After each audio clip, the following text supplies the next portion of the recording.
ਬਿਸਮਿਲ੍ਲਾਹਿਰਰਹਿਮਾਨਿਰਰਹੀਮ ਤੇ अस्सलाम वालेकुम। 26 ਨਵੰਬਰ ਪਾਕਿਸਤਾਨ ਦੇ ਵਿੱਚ ਮੰਗਲ ਦੀ ਸ਼ਾਮ ਤੇ ਅੱਜ ਦੇ ਪੰਜਾਬੀ ਵੀਲੌਗ 'ਚ ਚੜ੍ਹਦੇ ਤੇ ਲਹਿੰਦੇ ਪੰਜਾਬ ਦੇ ਸੱਜਣਾ ਤੇ ਮਿੱਤਰਾਂ, ਭੈਣਾਂ ਤੇ ਭਰਾਵਾਂ, ਮਾਵਾਂ ਤੇ ਬਜ਼ੁਰਗਾਂ ਨੂੰ ਜੀ ਆਇਆਂ। ਸਭ ਤੋਂ ਪਹਿਲਾਂ ਤੇ ਤੁਹਾਨੂੰ ਅਪਡੇਟ ਦਈਏ ਜੋ ਕੁਝ ਇਸ ਵੇਲੇ ਡੀ ਚੌਕ 'ਚ ਹੋ ਰਿਹਾ, ਜਿਹੜਾ ਇhtਜਾਜ ਹੋ ਰਿਹਾ ਤੇ ਡੀ ਚੌਕ 'ਚ ਆਵਾਮ ਕਿੰਜ ਪਹੁੰਚੀ ਹੈ, ਕਿੰਨੀ ਪਹੁੰਚੀ ਹੈ, ਹੁਣ ਤੱਕ ਉੱਥੇ ਕੀ ਕੀਤਾ ਹੈ ਤੇ ਗਾਂ ਇਹਨਾਂ ਨੇ ਕਰਨਾ ਕੀ ਹੈ। ਇਹ ਗੱਲਾਂ ਸਾਰੀਆਂ ਕਰ ਲਈਏ ਪਹਿਲਾਂ ਤੁਹਾਡੇ ਨਾਲ। ਇੱਕ ਤਾਂ ਤੁਹਾਨੂੰ ਪਤਾ ਹੀ ਹੋਏਗਾ ਕਿ ਇਸ ਵੇਲੇ ਇhtਜਾਜ ਦੇ ਵਿੱਚ ਜਿਹੜੇ ਨੇ ਉਹ ਤਕਰੀਬਨ ਘੱਟੋ ਘੱਟ ਲੱਖ ਤੋਂ ਬਹੁਤਾ ਬੰਦਾ ਉੱਥੇ ਮੌਜੂਦ ਹੈ। ਅੱਛਾ, ਇਹ ਹੁਣ 70,000 ਵੀ ਹੋ ਸਕਦਾ, 80,000 ਵੀ, ਲੱਖ ਵੀ। ਜ਼ਾਹਿਰ ਹੈ ਉੱਥੇ ਕੋਈ ਫੜ ਕੇ ਇੱਕ ਬੰਦਾ ਤੇ ਗਿਣਨਾ ਨਹੀਂ, ਲੇਕਿਨ ਬੰਦੇ ਬੇਸ਼ੁਮਾਰ ਨੇ। ਬੰਦੇ ਜਦੋਂ ਇਹੋ ਜਿਹੇ ਥਾਂ 'ਤੇ ਸ਼ਹਿਰ ਦੇ ਵਿੱਚ 10,000 ਤੋਂ ਬਹੁਤੇ ਹੋਣ ਤਾਂ ਫਿਰ ਉਹ ਬੇਸ਼ੁਮਾਰ ਹੁੰਦੇ ਨੇ, ਫਿਰ ਉਹਨਾਂ ਦੀ ਗਿਣਤੀ ਸ਼ਿਣਤੀ ਕੋਈ ਨਹੀਂ ਹੁੰਦੀ। ਸ਼ਹਿਰੋਂ ਬਾਹਰ ਹੋਣ ਤੇ ਲੱਖ ਬੰਦਾ ਹੋਵੇ ਤਾਂ ਬੇਸ਼ੁਮਾਰ ਗਿਣਿਆ ਜਾਂਦਾ। ਸ਼ਹਿਰ ਦੇ ਇਹੋ ਜਿਹੇ ਇਲਾਕੇ 'ਚ 10,000 ਬੰਦਾ ਵੀ ਅੱਪੜ ਜਾਏ ਤਾਂ ਫਿਰ ਲੋਕਾਂ ਦਾ ਸਮੁੰਦਰ ਹੀ ਹੁੰਦਾ ਹੈ। ਤੇ ਉੱਥੇ ਬੰਦੇ ਬਾਹਰਲ ਜਿਹੜਾ ਉਹ ਲੱਖ ਬੰਦੇ ਤੋਂ ਬਹੁਤਾ ਬੰਦਾ ਹੈ। ਤਸਵੀਰਾਂ ਅਸੀਂ ਤੁਹਾਡੇ ਸਾਹਮਣੇ ਰੱਖ ਛੱਡੀਆਂ ਨੇ, ਉਹ ਤੁਸੀਂ ਵੇਖ ਲਓ। ਤੇ ਇਹ ਜਿਹੜੀ ਸਾਰੀ ਸੂਰਤ ਹਾਲ ਹੈ, ਇਹਦੇ ਵਿੱਚ ਇੱਕ ਤੇ 26 ਨੰਬਰ ਚੁੰਗੀ ਦੇ ਉੱਤੇ ਲੋਕਾਂ ਨੂੰ ਸਿੱਧੀਆਂ ਹੀ ਗੋਲੀਆਂ ਮਾਰੀਆਂ ਗਈਆਂ, ਔਰ ਉਹਨਾਂ ਗੋਲੀਆਂ ਮਾਰਨ ਤੋਂ ਉੱਥੇ ਕੋਈ 20 ਤੋਂ 25 ਲੋਕ ਜਿਹੜੇ ਨੇ ਉਹ ਫੱਟੜ ਹੋਏ। ਕਿਸੇ ਦੀਆਂ ਲੱਤਾਂ 'ਚ ਗੋਲੀਆਂ ਵੱਜੀਆਂ, ਕਿਸੇ ਦੇ ਪੇਟ ਦੇ ਵਿੱਚ ਵੱਜੀਆਂ।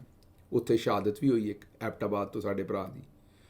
ਔਰ ਫਿਰ ਜਿਸ ਵੇਲੇ ਗੋਲੀਆਂ ਮਾਰ ਲਈਆਂ, ਆਵਾਮ ਨਾ ਰੁਕੀ, ਆਵਾਮ ਫਿਰ ਵੀ ਗੋਲੀਆਂ ਮਾਰਨ ਵਾਲਿਆਂ ਵੱਲ ਤੁਰ ਪਈ, ਹੋਰ ਜ਼ਿਆਦਾ ਤੁਰ ਪਈ।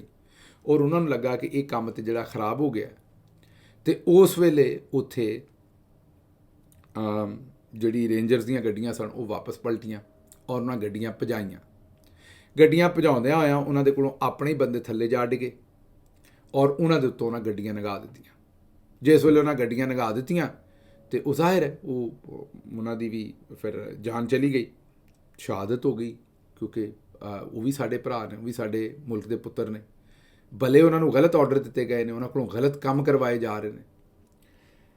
ਤੇ ਅੱਜ ਉਹਨਾਂ ਦਾ ਜਨਾਜ਼ਾ ਹੋਇਆ, ਜਿਹੜਾ ਆਰਮੀ ਚੀਫ ਸਾਹਿਬ ਨੇ ਤੇ ਜਿਹੜਾ ਆਪਣਾ ਸ਼ਹਿਬਾਜ਼ ਸ਼ਰੀਫ ਸਾਹਿਬ ਨੇ ਤੇ ਇਸਾਕ ਡਾਰ ਸਾਹਿਬ ਨੇ ਉਹਦੀਆਂ ਤਸਵੀਰਾਂ ਜਾਰੀ ਕੀਤੀਆਂ। ਦੂਜੇ ਪਾਸੇ ਐਬਟਾਬਾਦ ਦੇ ਵਿੱਚ ਪਾਕਿਸਤਾਨ ਤਹਿਰੀਕ ਇਨਸਾਫ ਦਾ ਜਿਹੜਾ ਵਰਕਰ ਸ਼ਹੀਦ ਹੋਇਆ, ਉਹਦੇ ਜਨਾਜ਼ੇ ਦੀਆਂ ਤਸਵੀਰਾਂ ਆਈਆਂ ਨੇ। ਇਹ ਜੋ ਕੁਝ ਹੋ ਰਿਹਾ ਮੁਲਕ ਦੇ ਨਾਲ ਤੁਹਾਡੇ ਸਾਹਮਣੇ, ਔਰ ਕੀਤਾ ਕਿਉਂ ਜਾ ਰਿਹਾ ਹੈ? ਸਿਰਫ ਔਰ ਸਿਰਫ ਇਕਤਦਾਰ ਨੂੰ ਤੂਲ ਦੇਣ ਵਾਸਤੇ ਤੇ ਇਮਰਾਨ ਖਾਨ ਨੂੰ ਬਾਹਰ ਰੱਖਣ ਵਾਸਤੇ। ਹੁਣ ਇਹ ਜਿਹੜੇ ਮਜ਼ਾਹਰੀਨ ਨੇ ਸਾਰੇ, ਇਹ ਜਿਹੜੇ ਡੀ ਚੌਕ ਕੱਪੜੇ ਨੇ, ਇਹ ਤੁਹਾਨੂੰ ਪਤਾ ਕਿ ਪਹਿਲਾਂ ਵੀ ਕਈ ਵਾਰੀ ਨਿਕਲਦੇ ਰਹੇ ਨੇ। ਇਹ ਪਹਿਲੀ ਵਾਰੀ ਤਾਂ ਨਹੀਂ, ਇੱਕੋ ਮਹੀਨੇ ਦੇ ਵਿੱਚ ਤੀਸਰੀ ਚੌਥੀ ਵਾਰੀ ਲੋਕਾਂ ਨੂੰ ਕੱਢਿਆ। ਚੇਤਾ ਕਰੋ, ਪਹਿਲਾਂ ਇਸਲਾਮਾਬਾਦ ਵਾਲੇ ਪਾਸੇ ਆਏ ਸਾਂ, ਉਸ ਤੋਂ ਪਹਿਲੇ ਆਏ ਸਾਂ ਇੱਕ ਵਾਰੀ, ਫਿਰ ਇਸਲਾਮਾਬਾਦ ਵਾਲੇ ਪਾਸੇ ਆਏ, ਫਿਰ ਸੁਆਬੀ ਦੇ ਵਿੱਚ ਉੱਥੇ ਜਲਸਾ ਹੋਇਆ, ਤੇ ਉਸ ਤੋਂ ਪਹਿਲਾਂ ਤਾਂ ਬਹੁਤ ਸਾਰੇ ਜਲਸੇ ਹੋਏ, ਤੁਹਾਨੂੰ ਪਤਾ ਹੀ। ਤੇ ਇੱਕੋ ਮਹੀਨੇ 'ਚ 4 ਵਾਰੀ ਖਲਕਤ ਕੱਢੀ ਔਰ ਖਲਕਤ ਨਿਕਲੀ ਹੈ, ਔਰ ਆਪਣੀ ਔਰ ਕਿੰਜ ਆਪਣੀ, ਇਹ ਵੀ ਤੁਹਾਨੂੰ ਪਤਾ ਹੈ। ਕੱਟੀ ਪਹਾੜੀ ਤੇ ਫਲਾਨਾ ਥਾਂ ਤੇ ਫਲਾਨਾ ਤੇ ਆਂਸੂ ਗੈਸ ਤੇ ਸ਼ੈਲਿੰਗ ਤੇ ਗੋਲੀਆਂ, ਇਹ ਸਾਰੀ ਜਿਹੜੀ ਹੈ ਉਹ ਤਬਾਹੀ ਕੱਢੀ ਗਈ। ਸ਼ਹਾਦਤਾਂ ਵੀ ਹੁਣ ਹੋਈਆਂ ਤੁਹਾਡੇ ਸਾਹਮਣੇ ਸਾਰਾ ਕੁਝ। ਲੇਕਿਨ ਇੱਕ ਗੱਲ ਇਹਦੇ ਵਿੱਚ ਜਿਹੜੀ ਮੁਖਤਲਿਫ ਹੋਈ ਹੈ, ਇਸਟੈਬਲਿਸ਼ਮੈਂਟ ਨੂੰ ਬੜਾ ਸਕੂਨ ਸੀ, ਕਿਉਂਕਿ ਉਹ ਚਾਲਾਂ ਕਰਦੇ ਸਨ, ਝੂਠ ਮਾਰਦੇ ਸਨ, ਧੋਖੇ ਦਿੰਦੇ ਨੇ। ਇੱਕ ਪੋਲੀਟੀਕਲ ਪਾਰਟੀ ਜ਼ਾਹਿਰ ਹੈ ਉਹ ਕੋਈ ਦਹਿਸ਼ਤਗਰਦ ਜਮਾਤ ਤੇ ਹੁੰਦੀ ਨਹੀਂ, ਉਹਨਾਂ ਦੇ ਉੱਤੇ ਤਸ਼ੱਦਦ ਵੀ ਕਰਨਾ, ਨਾਲ ਉਹਨਾਂ ਨਾਲ ਧੋਖਾ ਵੀ ਕਰਨਾ, ਇਹ ਸਾਰੇ ਕੰਮ ਕਰਦੇ ਸਨ। ਜਿਸ ਵੇਲੇ ਮਜ਼ਾਹਰੀਨ ਇਸਲਾਮਾਬਾਦ ਅੱਪੜਦੇ ਸਨ ਤਾਂ ਉੱਥੇ ਆ ਕੇ ਉਹਨਾਂ ਨਾਲ ਵਾਅਦੇ ਝੂਠੇ ਸੱਚੇ ਸ਼ੁਰੂ ਕਰ ਦਿੰਦੇ ਸਨ। ਹੁਣ ਤੁਸੀਂ ਇੱਥੇ ਬਹਿ ਜਾਓ, ਤਾਂ ਹੁਣ ਇੱਥੇ ਜਲਸਾ ਕਰ ਲਓ, ਤਾਂ ਹੁਣ ਇੱਥੇ ਕਰ ਲਓ, ਨਾਲ ਅਦਾਲਤਾਂ ਵੀ ਮਿਲਾ ਲੈਂਦੇ ਸਨ। ਇਹ ਅਦਾਲਤ ਦਾ ਫੈਸਲਾ ਤੇ ਉਹ ਅਦਾਲਤ ਦਾ ਫੈਸਲਾ। ਇਸ ਵਾਰੀ ਵੀ ਇਹੀ ਕੰਮ ਕੀਤਾ ਗਿਆ। ਤਹਿਰੀਕ ਇਨਸਾਫ ਦਾ ਜਿਸ ਵੇਲੇ ਇhtਜਾਜ ਤੁਰਨ ਲੱਗਾ ਤੇ ਜਸਟਿਸ ਆਮਿਰ ਫਾਰੂਕ ਸਾਹਿਬ ਨੇ ਫਿਰ ਅਦਾਲਤ ਲਾ ਲਈ। ਅਦਾਲਤ ਨੇ ਉਹੀ ਫੈਸਲਾ ਕਰਨਾ ਸੀ ਜਿਹੜਾ ਹਮੇਸ਼ ਕਰਦੀ ਹੈ ਉਹਨਾਂ ਦੇ ਨਾਲ ਰਲ ਕੇ, ਤੇ ਅਦਾਲਤ ਨੇ ਫਿਰ ਕਿਹਾ ਜੀ ਨਾ ਨਾ ਨਾ, ਇੱਥੇ ਇhtਜਾਜ ਨਹੀਂ ਹੋਣਾ ਚਾਹੀਦਾ। ਹਾਲਾਂਕਿ ਇਹ ਆਵਾਮ ਦਾ ਜਿਹੜਾ ਬੁਨਿਆਦੀ ਜਮਹੂਰੀ ਹੱਕ ਹੈ ਉਹਦੇ ਖਿਲਾਫ ਹੈ। ਅਦਾਲਤ ਦਾ ਫੈਸਲਾ ਲੈਣ ਤੋਂ ਬਾਅਦ ਉਹਨਾਂ ਨੂੰ ਫਿਰ ਉਹੀ ਕੰਮ ਕਿ ਜੀ ਜਿਹੜਾ ਇੱਥੇ MNA MPA ਹੁਣ ਵੜਿਆ ਨਾ ਤੇ ਉਹਨੂੰ ਅਸੀਂ ਨਾਅਹਿਲ ਕਰਾਰ ਦੇ ਦਿਆਂਗੇ। ਪਹਿਲੇ ਤੁਸੀਂ ਬੜੇ ਸਾਡੇ ਅਹਿਲ ਕਰਾਰ ਦਿੱਤੇ ਨੇ, ਮਾਫ ਕਰਨਾ, ਪਹਿਲੇ ਸਾਡੇ ਜਿਹੜੇ MNA MPA ਨੇ ਉਹਨਾਂ ਨੂੰ ਤੁਸੀਂ ਬੜਾ ਅਹਿਲ ਕਰਾਰ ਦਿੱਤਾ ਹੈ ਵਿਚਾਰਿਆਂ ਨੂੰ। ਪਹਿਲਾਂ ਵੀ ਤਾਂ ਉਹਨਾਂ ਨਾਲ ਜ਼ਿਆਦਤੀਆਂ ਹੀ ਕਰ ਰਹੇ ਹੋ, ਉਹਨਾਂ ਦੀ ਕਿਹੜਾ ਕੋਈ ਗੱਲ ਸੁਣ ਰਹੇ ਹੋ? ਉਹਨਾਂ ਦੇ ਲੀਡਰ ਇਮਰਾਨ ਖਾਨ ਨੂੰ ਜੇਲੇ ਪਾਇਆ, ਤੇ ਮੈਨੂੰ ਦੱਸੋ ਇਹ ਸਾਡੇ ਬੰਦੇ ਅਹਿਲ ਹੋਣਗੇ ਨਾਅਹਿਲ ਹੋਣਗੇ, ਇਹਦਾ ਸਾਡੀ ਸਿਹਤ 'ਤੇ ਫਰਕ ਕੀ ਪਏਗਾ? ਇਮਰਾਨ ਖਾਨ ਤਾਂ ਪਹਿਲਾਂ ਹੀ ਜੇਲ੍ਹ 'ਚ ਕੀਤਾ ਤੁਸੀਂ, ਇਹਦੋਂ ਵੱਡਾ ਭੈੜਾ ਕੰਮ ਤੁਸੀਂ ਸਾਡੇ ਨਾਲ ਕੀ ਕਰਨਾ? ਬਹਰਹਾਲ ਇਹਨਾਂ ਦਾ ਦਿਲ ਇਹੀ ਸੀ ਕਿ ਲੋਕਾਂ ਨੂੰ ਡਰਾ ਧਮਕਾ ਕੇ ਨਾ ਆਉਣ ਦਿੱਤਾ ਜਾਏ। ਫਿਰ ਤੁਹਾਨੂੰ ਚੇਤੇ ਹੋਏਗਾ ਉਹ DPO ਗਿਆਸ ਅਟਕ ਵਾਲਾ, ਉਹਨੇ ਆਖਿਆ ਅਟਕ ਦੇ ਉੱਤੇ ਮੈਂ 20,000 ਬੰਦਾ ਲਾ ਦਿੱਤਾ ਹੈ, ਔਰ ਇੱਥੇ ਹੁਣ ਲੱਖ ਬੰਦਾ ਵੀ ਆ ਜਾਏ ਤਾਂ ਮੈਂ ਨਹੀਂ ਲੰਘਣ ਦਿਆਂਗਾ। ਮੈਂ ਇੱਥੇ ਜਨਾਬ ਖੂਨ ਨਾਲ ਲਕੀਰ ਖਿੱਚ ਦਿੱਤੀ ਹੈ। ਅਟਕ ਜਿਹੜਾ ਉਹ ਨੋ ਐਂਟਰੀ ਹੋ ਗਿਆ ਹੁਣ, ਤੇ ਉਹ ਨੋ ਐਂਟਰੀ ਨੂੰ ਫਿਰ ਇੰਜ ਪਾਕਿਸਤਾਨ ਤਹਿਰੀਕ ਇਨਸਾਫ ਦੇ ਵਰਕਰਾਂ ਨੇ ਓਪਨ ਡੋਰ ਪਾਲਿਸੀ ਬਣਾਇਆ ਕਿ ਉਹ ਤੁਹਾਨੂੰ ਸਾਰਿਆਂ ਨੂੰ ਪਤਾ ਹੀ ਹੈ। ਉੱਤੇ ਫਿਰ ਸੜਕਾਂ ਤੇ ਜਿਹੜੀਆਂ ਪੁਲਿਸ ਦੀਆਂ ਵੈਨਾਂ ਸਨ ਤੇ ਹਰ ਜਗ੍ਹਾ ਦੇ ਉੱਤੇ ਉਹਨਾਂ ਲਿਖਿਆ ਫਿਰ DPO ਦਾ ਨਾਮ ਹੀ, ਤੇ ਉਹਨੂੰ ਦੱਸਿਆ ਵੀ DPO ਅਸੀਂ ਅੱਪੜ ਗਏ। ਉਹ DPO ਦੇ ਕੋਲੋਂ ਅਟਕਦੇ ਤੇ ਮਾਮਲਾ ਕੀ ਰੋਕਣਾ ਸੀ। ਤੋੜੋ ਤੋੜ ਡੀ ਚੌਕ ਤੱਕ ਕਿਤੇ ਵੀ ਆਵਾਮ ਨੂੰ ਨਾ ਡੱਕਿਆ ਜਾ ਸਕਿਆ। ਇਹ ਅਲੱਗ ਗੱਲ ਹੈ ਵੀ ਅਟਕ ਤੇ ਵੀ ਬੜੀ ਸ਼ਦੀਦ ਸ਼ੈਲਿੰਗ ਔਰ ਬੜਾ ਜ਼ੁਲਮ ਹੋਇਆ, ਕੱਟੀ ਪਹਾੜੀ ਵੀ ਹੋਇਆ। ਅੱਗੋਂ 26 ਨੰਬਰ ਦੇ ਉੱਤੇ ਤਾਂ ਬੰਦੇ ਹੀ ਜਿਹੜੇ ਨੇ ਉਹ ਸ਼ਹੀਦ ਕਰ ਛੱਡੇ। ਲੇਕਿਨ ਮੈਂ ਇਹੀ ਕਹਾਂਗਾ ਵੀ ਵਰਦੀਆਂ ਗੋਲੀਆਂ ਦੇ ਵਿੱਚੋਂ, ਉਂਝ ਤਾਂ ਮੀਂਹ ਵਰਦਾ ਹੁੰਦਾ ਪਰ ਇਹ ਗੋਲੀਆਂ ਦਾ ਵੀ ਮੀਂਹ ਵਰਨ ਡਿਆ ਸੀ। ਵਰਦੀਆਂ ਗੋਲੀਆਂ ਦੇ ਵਿੱਚੋਂ ਤੇ ਵਰਦੇ ਹੋਏ ਆਂਸੂ ਗੈਸ ਦੇ ਸ਼ੈਲਾਂ ਦੇ ਵਿੱਚੋਂ ਦੀ ਲੰਘਦੇ ਹੋਏ ਇਹ ਜਿਹੜੇ ਇਮਰਾਨ ਖਾਨ ਦੇ ਜਾਲੇ ਨੇ ਇਹ ਆ ਕੇ ਡੀ ਚੌਕ ਅੱਪੜ ਗਏ। ਹੁਣ ਇਹ ਹਮੇਸ਼ਾ ਤੋਂ ਅਸੀਂ ਨਿਕਲਦੇ ਸਾਂ, ਮੈਂ ਜਿਸ ਤਰ੍ਹਾਂ ਕਿਹਾ ਵੀ ਇਸੇ ਮਹੀਨੇ 'ਚ 4 ਵਾਰੀ ਨਿਕਲੇ। ਸਟੈਬਲਿਸ਼ਮੈਂਟ ਨੂੰ ਮੌਜ ਇਹ ਸੀ ਵੀ ਉਹ ਕੋਈ ਝੂਠ ਸੱਚ ਅੱਗਾ ਪਿੱਛਾ ਕਰਕੇ ਸਾਨੂੰ ਫਾਰਗ ਕਰ ਦਿੰਦੇ ਸਨ। ਅਸੀਂ ਇਸਲਾਮਾਬਾਦ 'ਤੇ ਆਉਂਦੇ ਸਾਂ ਲੇਕਿਨ ਉਦੋਂ ਪਹਿਲਾਂ ਹੀ ਅਸੀਂ ਫਾਰਗ ਹੋ ਜਾਂਦੇ ਸਾਂ। ਇਸ ਵਾਰੀ ਫ਼ਰਕ ਕੀ ਹੈ? ਇਸ ਵਾਰੀ ਫ਼ਰਕ ਇਹ ਹੈ ਕਿ ਇਸ ਵਾਰੀ ਕੰਟੇਨਰ ਦੇ ਉੱਤੇ ਬੁਸ਼ਰਾ ਬੀਬੀ ਵੀ ਖਲੋਤੀ ਹੈ। ਉਹ ਪਹਿਲਾਂ ਤਾਂ ਚੁੱਪ ਰਹੇ, ਖਾਮੋਸ਼ ਰਹੇ। ਮੈਨੂੰ ਲੱਗਦਾ ਸਟੈਬਲਿਸ਼ਮੈਂਟ ਨੂੰ ਵੀ ਪਤਾ ਨਹੀਂ, ਕਈ ਵਾਰੀ ਸਵਾਲ ਜਿਹੜਾ ਹੈ ਪਰਚੇ ਦੇ ਵਿੱਚ ਸਵਾਲ ਜਿਹੜਾ ਹੈ ਉਹ ਕਿਤਾਬੋਂ ਬਾਹਰੋਂ ਆ ਜਾਂਦਾ ਹੈ। ਇਹ ਉਹ ਸਵਾਲ ਹੈ ਜਿਹੜਾ ਕਿਤਾਬ ਤੋਂ ਬਾਹਰੋਂ ਆ ਗਿਆ ਹੈ। ਇਹ ਪੜ੍ਹਿਆ ਨਹੀਂ ਸੀ ਸਟੈਬਲਿਸ਼ਮੈਂਟ ਨੇ, ਉਹਨਾਂ ਸੋਚਿਆ ਨਹੀਂ ਸੀ। ਉਹਨਾਂ ਕਿਹਾ ਬੁਰਕੇ ਵਾਲੀ ਬੀਬੀ ਇਹਨੇ ਕੀ ਕਰ ਲੈਣਾ ਬਹੁਤੇ ਤੋਂ ਬਹੁਤ। ਉਹ ਜਿਸ ਵੇਲੇ ਬੁਸ਼ਰਾ ਬੀਬੀ ਆਏ ਨੇ ਆ ਕੇ ਉਹਨਾਂ ਨੇ ਕੰਟੇਨਰ ਦੇ ਉੱਤੇ ਪਹਿਲਾਂ ਤਾਂ ਖਾਮੋਸ਼ ਹੀ ਰਹੇ। ਉਹਨਾਂ ਨੇ ਕਿਹਾ ਵੀ ਚਲੋ ਵੀ ਇਸਲਾਮਾਬਾਦ ਚਲੋ। ਇਹਨਾਂ ਨੂੰ ਸੀ ਕਿ ਮਾਮਲਾਤ ਅਸੀਂ ਇਸਲਾਮਾਬਾਦ ਦੇ ਲਾਗੇ ਜਾ ਕੇ ਫਿਰ ਇਹਨਾਂ ਨੂੰ ਕੋਈ ਸਮਝਾਣੀ, ਕੋਈ ਇੱਧਰ ਉੱਧਰ ਕਰਕੇ ਤੇ ਭੁਗਤਾ ਕੇ ਇਹਨਾਂ ਨੂੰ ਵਾਪਸ ਭੇਜ ਦਿਆਂਗੇ। ਜਿਸ ਵੇਲੇ ਮਾਮਲਾ ਜਿਹੜੇ ਨੇ ਉਹ ਗਾਂਗਾਂ ਵੱਧਦੇ ਗਏ, ਅਟਕਦੇ ਜਿਸ ਵੇਲੇ ਲਾਗੇ ਆਏ ਤੇ ਬੁਸ਼ਰਾ ਬੀਬੀ ਨੇ ਖਲੋ ਕੇ ਕਿਹਾ ਕਿ ਬਈ ਹੁਣ ਵਾਪਸ ਨਹੀਂ ਜਾਣਾ, ਹੁਣ ਵਾਪਸ ਨਹੀਂ ਜਾਣਾ ਖਾਨ ਨੂੰ ਰਿਲੀਜ਼ ਕਰਵਾਉਣ ਤੋਂ ਬਗੈਰ। ਕਿ ਵਾਪਸ ਜਿਹੜਾ ਜਾਣਾ ਭਾਵੇਂ ਹੁਣੇ ਚਲੇ ਜਾਓ, ਜਿਹਨੇ ਖਲੋਣਾ ਮੈਂ ਇਕੱਲੀ ਵੀ ਖਲੋਤੀ ਰਹਾਂਗੀ, ਤੁਸੀਂ ਸਾਰੇ ਚਲੇ ਗਏ। ਬਸ ਉੱਥੋਂ ਗੇਮ ਪਲਟ ਗਈ। ਹੁਣ ਐਸਟੈਬਲਿਸ਼ਮੈਂਟ ਦੀ ਪਰੇਸ਼ਾਨੀ ਇਹ ਆ ਕਿ ਕਦੀ ਉਹ ਇਹਦੇ ਨਾਲ ਮਿਲਦੇ ਨੇ, ਕਦੀ ਉਹ ਉਹਦੇ ਨਾਲ ਮਿਲਦੇ ਨੇ। ਪਹਿਲਾਂ ਤੋਂ ਆਉਂਦੇ ਰਹੇ ਵੀ ਇਸਲਾਮਾਬਾਦ ਨਾ ਆਓ, ਫਿਰ ਆਉਂਦੇ ਰਹੇ ਸੰਗਜਾਣੀ ਚਲੇ ਜਾਓ, ਫਿਰ ਆਉਂਦੇ ਰਹੇ ਉੱਥੇ ਆਖਰ ਤੇ ਇਹ ਵੀ ਕਹਿਤਾ F9 ਪਾਰਕ ਹੀ ਚਲੇ ਜਾਓ। ਬੁਸ਼ਰਾ ਬੀਬੀ ਡਿਟਰਮਿੰਡ ਰਹੀ। ਇਹ ਪਹਿਲੀ ਵਾਰੀ ਜਿਹੜੀ ਕਲੋਜ਼ਿੰਗ ਬੰਦੇ ਤੇ ਅਸੀਂ ਇਕੱਠੇ ਕਰੀਦੇ ਸਨ, ਇਹਦੇ 'ਚ ਕੋਈ ਸ਼ੱਕ ਹੀ ਨਹੀਂ ਹੈ ਕਿ ਅਲੀ ਅਮੀਨ ਗੰਡਾਪੁਰ ਔਰ ਉਹਨਾਂ ਦੇ ਭਾਈਆਂ ਨੇ ਬੜਾ ਕੰਮ ਕੀਤਾ ਪਹਿਲਾਂ ਵੀ। ਇਸ ਵਾਰੀ ਵੀ ਉਹ ਬੜੇ ਬੰਦੇ ਇਕੱਠੇ ਕਰਕੇ ਲਿਆਏ ਨੇ। ਕੋਈ ਛੋਟਾ ਕੰਮ ਨਹੀਂ ਜਿਹੜਾ ਉਹਨਾਂ ਕੀਤਾ। 27 ਬਣਦੀ ਉਹਨਾਂ ਦੀ। ਪਿਛਲੀ ਵਾਰੀ ਵੀ ਉਹੀ ਬੰਦੇ ਇਕੱਠੇ ਕਰਦੇ ਰਹੇ ਨੇ। ਹੁਣ ਤੁਹਾਨੂੰ ਭਾਵੇਂ ਬੁਰਾ ਲੱਗੇ, ਪੰਜਾਬ 'ਚੋਂ ਉਸ ਤਰ੍ਹਾਂ ਤੇ ਖਲਕਤ ਨਹੀਂ ਨਿਕਲੀ। ਨਿਕਲਣੀ ਚਾਹੀਦੀ ਸੀ ਔਰ ਨਿਕਲਦੀ ਚਾਹੀਦੀ ਹੈ ਇਸ ਵੇਲੇ ਵੀ। ਇਹ ਬੜੀ ਮਾੜੀ ਗੱਲ ਹੈ ਕਿ ਪੰਜਾਬ 'ਚੋਂ। ਲੇਕਿਨ ਦੂਜੇ ਪਾਸੇ ਇਹਦੀ ਇੱਕ ਰੀਜ਼ਨ ਵੀ ਹੈ, ਉਹ ਵੀ ਮੈਂ ਸਮਝਦਾ ਕਿ KP ਸਾਡੀ ਆਪਣੀ ਗਵਰਨਮੈਂਟ ਹੈ। ਪਬਲਿਕ ਨੂੰ ਇਕੱਠੇ ਹੋਣ ਦਾ ਵੇਲਾ ਮਿਲ ਜਾਂਦਾ। ਉਹ ਪਬਲਿਕ ਜਦੋਂ ਵੱਡੀ ਤਾਦਾਦ 'ਚ ਇਕੱਠੀ ਹੋ ਜਾਂਦੀ ਹੈ ਤੇ ਫਿਰ ਉਹਨਾਂ ਨੂੰ ਡਰ ਕੋਈ ਨਹੀਂ ਹੁੰਦਾ।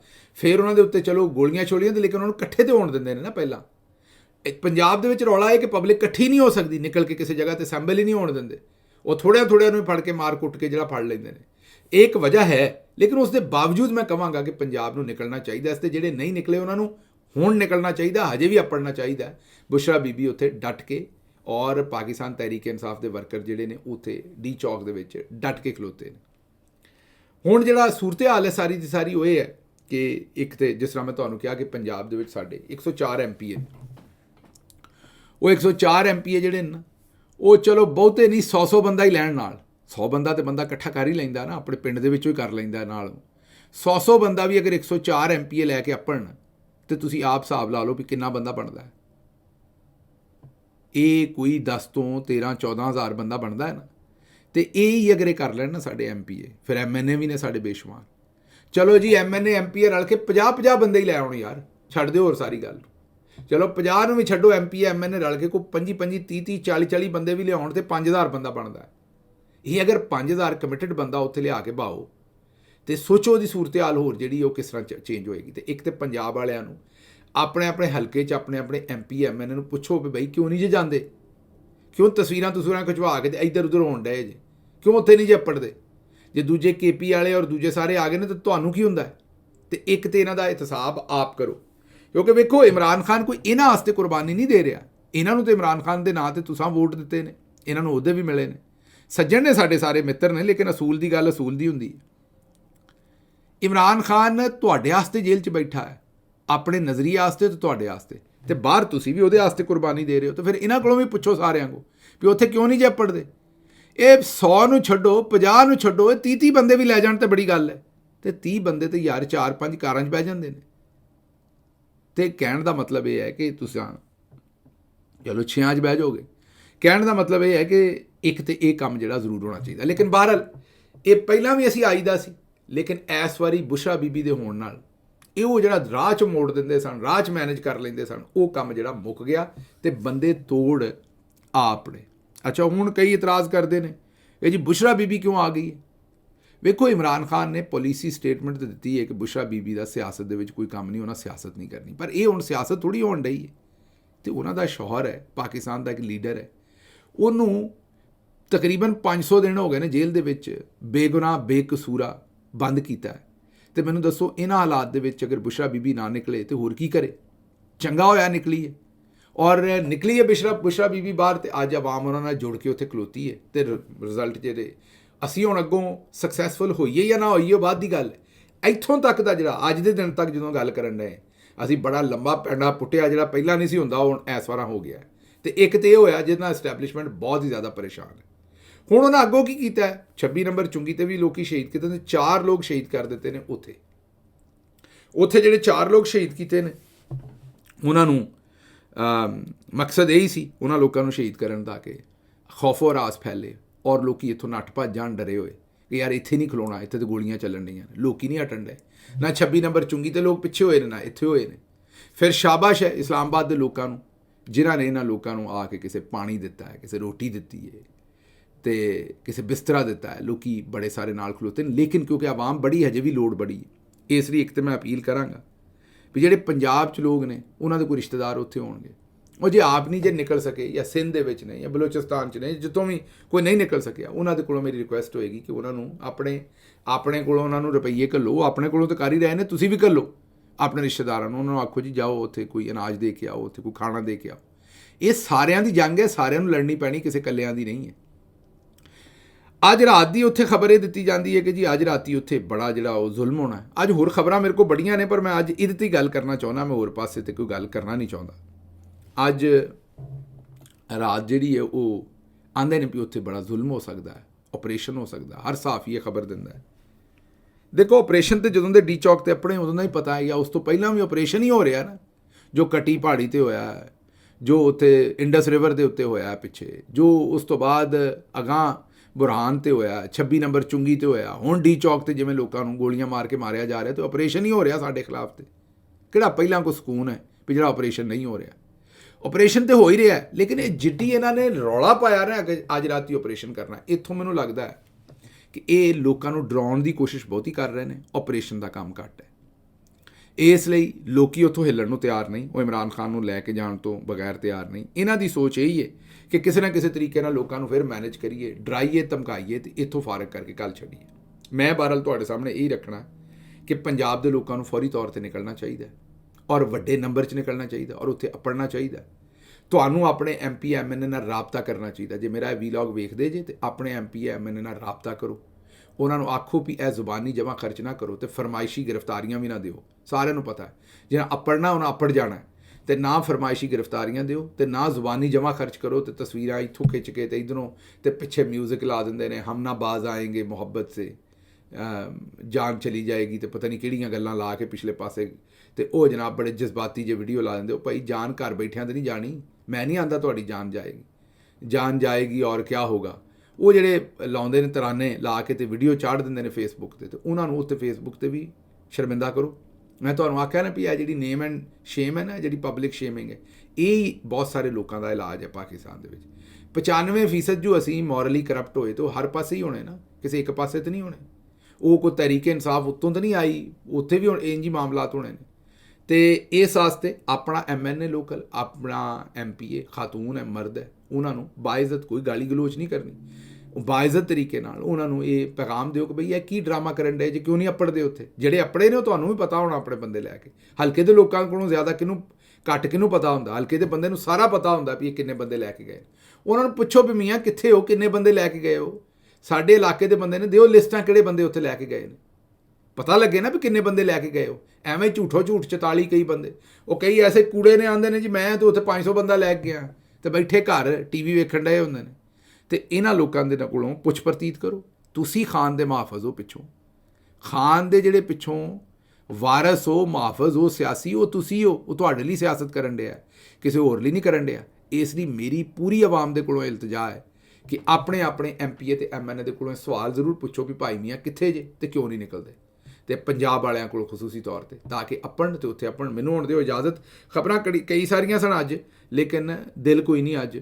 ਹਾਂ, ਇੱਕ ਜ਼ਰੂਰ ਹੈ ਕਿ ਮੈਂ ਉੱਥੇ ਜਿਹੜਾ ਸਾਡਾ ਵਰਕਰ ਹੈ, ਜਿਹੜੇ ਸਾਡੇ ਲੋਕ ਨੇ ਜਿਹੜੇ ਉੱਥੇ ਅਪੜੇ ਨੇ, ਅਹਿਮਦ ਫਰਾਦ ਸ਼ਾਇਰ, ਦੂਸਰੀਆਂ ਸਾਡੀਆਂ ਬੀਬੀਆਂ ਭੈਣਾਂ, ਖਵਾਤੀਨ, ਬੱਚੇ, ਬਜ਼ੁਰਗ, ਸਾਰਿਆਂ ਨੂੰ ਮੇਰਾ ਸਲਾਮ, ਸਾਰਿਆਂ ਦੀ ਸਤਾਇਸ਼, ਮੀਡੀਆ ਦੇ, ਸੋਸ਼ਲ ਮੀਡੀਆ ਦੇ ਲੋਕਾਂ ਦੀ ਸਤਾਇਸ਼, ਜਿਹੜੇ ਉੱਥੇ ਮੁਸ਼ਕਿਲ ਹਾਲਾਤ ਦੇ ਵਿੱਚ ਡਿਊਟੀ ਕਰ ਰਹੇ ਨੇ। ਮੈਨੂੰ ਹੁਣ ਇੱਥੋਂ ਇਜਾਜ਼ਤ ਦਿਓ ਤੇ ਰੱਬ ਰੱਖਾ।